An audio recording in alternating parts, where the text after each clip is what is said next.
हुआ है करम रहमानी। सुभान अल्लाह। तो जैसे ही ऐलान करना था शहंशाह हिंदुस्तान ख्वाजा मोइनुद्दीन चिश्ती अजमेरी संजेरी रहमत रिजवान खरासात के जंगलात में इबादत कर रहे थे।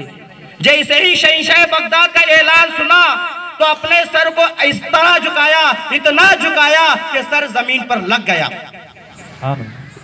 लगने के बाद मेरे गौस को गौस सिर्फ उनके मुरीदीन नहीं कहते, मेरे गौस को गौस सिर्फ जाहिल अव्वाम नहीं कहते, बल्कि वक्त का विलायत का ताजदार ख्वाजा मोइनुद्दीन चिश्ती अजमेरी रहमत रिजवान फरमाते हैं, ऐ गौसुस सकलैन, आपका कदम मेरे गर्दन पर, मेरे आंखों पर और मेरे सर पर है।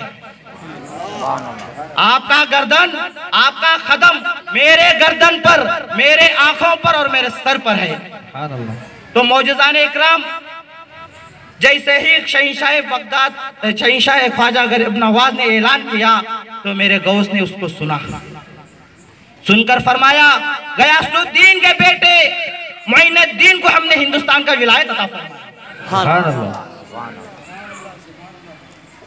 जैसे ही मेरे ख्वाजा ने सर को झुकाया तो हिंदुस्तान का कौन से वली होंगे जो अपना सर को नहीं झुकाएंगे।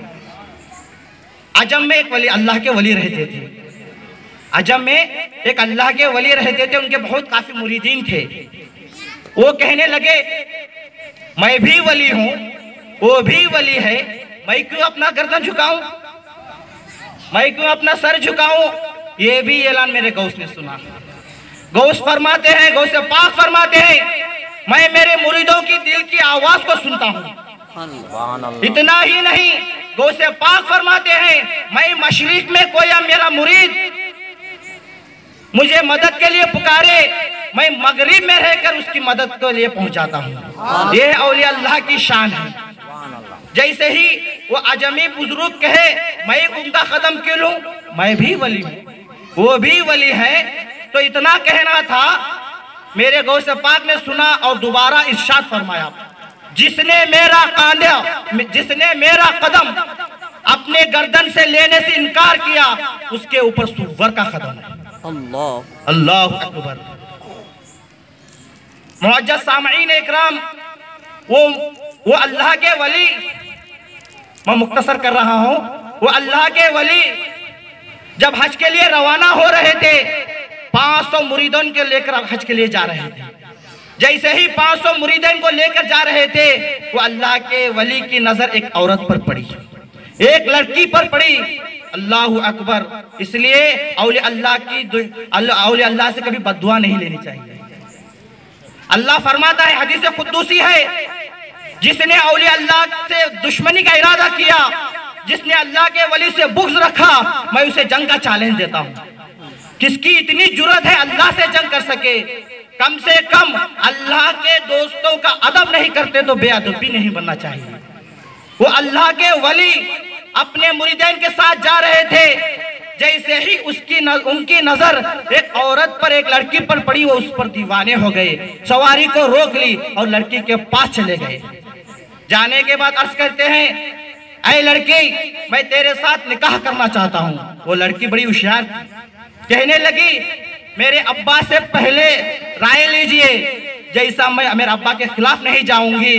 वो अल्लाह के वली, वक्त के वली, वो अल्लाह के वली जब उसके वो लड़की के बाप के पास गए, जाने के बाद कहने लगे, मैं आपके बेटी के साथ निकाह करना चाहता हूं। तो वो लड़की का बाप कहता है, आप अजनबी हो, हम अजनबी को कैसे अपनी बेटी दें? शर्त ये है कि कुछ दिन आप अपने मुकाम में क़ियाम करें। पहले हम आपको देखेंगे, आपके तौर तरीके को देखेंगे, उसके बाद मेरी बेटी का निकाह आपके साथ करेंगे। अल्लाहु अकबर कबीरा। वो अल्लाह के वली अपने मुरीदों में ऐलान करते हैं कि अब मैं हज के लिए रवाना नहीं होऊंगा, मैं हज के लिए नहीं जाऊंगा। अब फैजाने नजर नहीं, विलायत छीन ली, उनको पता भी नहीं चला। वो अल्लाह के वली, वो पीर साहब कह रहे थे अपने मुरीदों से, तो 498 मुरीद ये कहते हुए उनका साथ छोड़े कि मेरा मुर्शिद बिगड़ गया है, मेरा पीर बिगड़ गया है, अब इसके साथ रहने से कुछ फायदा नहीं है। वो छोड़कर चले गए। 2 मुरीद सच्चे और पक्के थे, वो छोड़कर नहीं गए। बल्कि पीछे छुप छुप कर देख रहे थे। जैसे ही वक्त गुजरा, वो लड़की सुअर चराया करती थी, सुअर चराने के लिए जाया करती थी। तो अल्लाह के वली कहते थे मैं भी तेरे साथ चलूंगा, तेरे बगैर मुझे जी नहीं लगता है। अल्लाह अकबर कबीरा। वो दो मुरीदैन रो रहे हैं, देख रहे हैं। वो अल्लाह के वली, वो पीर साहब जब जाते हैं, सुअर थक कर बैठ जाते हैं, वो लड़की उठाकर अपने गर्दन पर लेते हैं। जैसे ही लेना था, अल्लाह के वली कहते तू मत उठा, तू ना उठा, उसको मुझे ला, मैं उठाऊंगा, तेरे साथ वजन में बर्दाश्त नहीं कर सकता।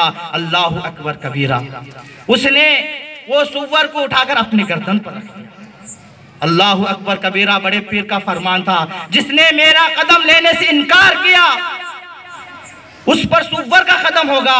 तो अल्लाह के वली अपने गर्दन पर सुअर को ले लेते हैं, उन्हें कुछ पता नहीं चल रहा है। आपके दो मुरीदीन ज़ारो खतार रो रहे हैं, ज़ारो खतार रो रहे हैं, अल्लाह के बारगाह में दुआ कर रहे हैं। मुअज्जज़ सामईन इकराम, वो वक्त मुकम्मिल होने के बाद वो लड़की का बाप कहता है, क्या कहता है, तुम शराब को पीना पड़ेगा, सुअर के गोश्त को खाना पड़ेगा, और इस्लाम छोड़कर ईसाईयत कबूल करने मैं मेरे बेटी को निकाह देने में तेरे साथ निकाह देने के लिए तैयार हूं। अल्लाह अकबर। जैसे ही कहा, पीर साहब के एक हाथ में शराब का प्याला है, दूसरे हाथ में सुअर का गोश्त है। उनके दो मुरीदीन ज़ारो खतार रो रहे हैं, अल्लाह के बारगाह में दुआ कर रहे हैं, और दोनों मुरीदीन में गुफ्तगू होती है कि मेरा मुरीद पर, मेरे पीर पर, मेरे मुर्शिद पर ये जवाल आया कैसे, कैसे जवाल आया। तो नतीजा निकालते हैं, जब जिस दिन मेरे गोश्त का कदम लेने से इनकार किया, उस दिन से मेरे मुरीद का ये, मेरे मुर्शिद का ये आलम हो गया है, मेरे मुर्शिद का ये हालत हो गई है। अल्लाह अकबर कबीरा। मुअज्जज़ सामईन इकराम, गौसे पाक के बारगाह में ऐलान करते हैं, ऐ गौसुस सकलैन, आप करीम इब्ने करीम हो, सकी इब्ने सकी हो, आप मेरे मुर्शिद के ईमान की हिफाजत कर ले। हम अपने मुर्शिद को आपके बारगाह में पेश करेंगे, वहां जो चाहे आप सजा देना, यहाँ ईमान बचा लेना, यहाँ ईमान बचा लेना। वो फैजान नजर थी।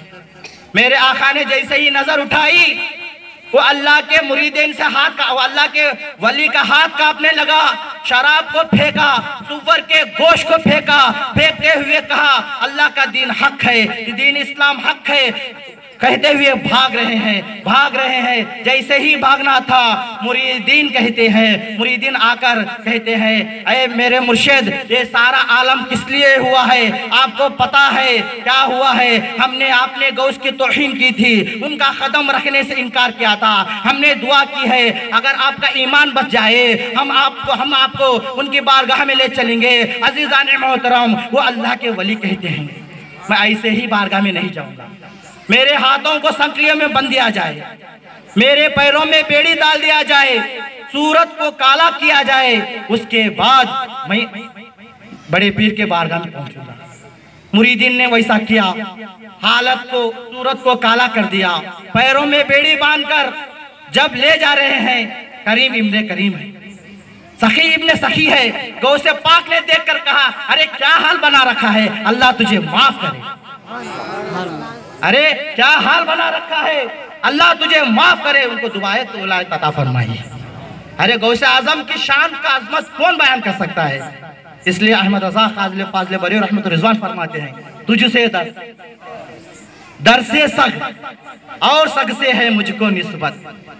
सग कहते हैं कुत्ते को, आप फरमाते हैं तुझसे दर से सग। अगर शेर का खुलासा तो मुझे नहीं आता, मेरी इत्तला फरमाए, सग से है मुझको निस्बत, मेरे गर्दन में दूर का डोरा तेरा, आपके दर के कुत्ते से मुझे मोहब्बत है, दूर का सही लेकिन डोरा तो है। और आगे इरशाद फरमाते हैं, इस निशानी के जो सग है नहीं मारे जाते। इस शेर का थोड़ा खुलासा करके मैं अपनी बात को खत्म कर दूं।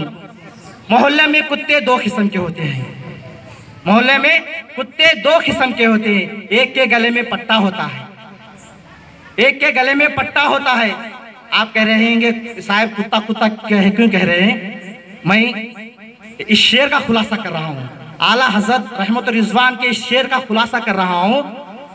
इस निशानी के जो सग है नहीं मारे जाते। यानी मोहल्ले में 2 किस्म के कुत्ते हैं, एक के गले में पट्टा है, उस कुत्ते को कहीं भटकने की जरूरत नहीं होती है, उसका कोई ना कोई मालिक है, उसे कोई हाथ लगाए तो उसका मालिक आ जाएगा, उसे वक्त पर खाना मिल जाता है, उसे भटकने की जरूरत नहीं होती, वक्त पर खाना मिल जाता है, उसे कोई हाथ नहीं लगाता। और दूसरा वो है जिसके गर्दन पर पट्टा नहीं है, उसे चाहे कितना ही खूबसूरत हो, लोग उसको फतरे मार रहे हैं, जहां चाहे उधर मार रहे हैं, जहां चाहे भटक रहा है, कूड़ा क्रिकेट में मुंह डाल रहा है, गांव गांव फिर रहा है, कोई पूछने के लिए तैयार नहीं, कोई पूछने के लिए तैयार नहीं। इसलिए इस मैदान महशर में 2 किस्म के लोग होंगे, एक के गले में तो उसके गुलामी का पट्टा होगा, तो उसके गुलामी का पट्टा होगा, एक ऐसा भी होगा पट्टे वाला होगा, फरिश्ते कहेंगे इसको हाथ नहीं लगा सकते, ये पट्टे वाला है। और दूसरा वो होगा जो आवारगी की तरह कहेगा हमें नबी की जरूरत नहीं, हमें तकलीद की जरूरत नहीं, हमें वली की जरूरत नहीं। फरिश्ते जो दुलाई कहेंगे वो देखने के काबिल होगी। आला हजरत फरमाते हैं इस निशानी के जो सग है नहीं मारे जाते, हश्र तक रहे मेरे गले में पट्टा तेरा। सुभान अल्लाह, हश्र तक मेरे गले में रहे पट्टा तेरा। तो अजीजाने मोहतरम, एक पट्टा गोश्त की गुलामी का डालो, दुनिया में भी कामयाब हो जाओगे, आखिरत में कामयाब हो जाओगे। अल्लाह ताला के बारगाह में दुआ है, मौला मुझे कहने में या आप लोगों को सुनने में किसी तरह की कोताही, कमी, ज़्यादती, लग़्ज़िश को माफ़ फरमाए। वमा अलैना इल्लल बलागुल मुबीन। अस्सलामु अलैकुम व रहमतुल्लाहि व बरकातहू। नारे तकबीर, नारे रिसालत, नारे गौसिया, माशाअल्लाह।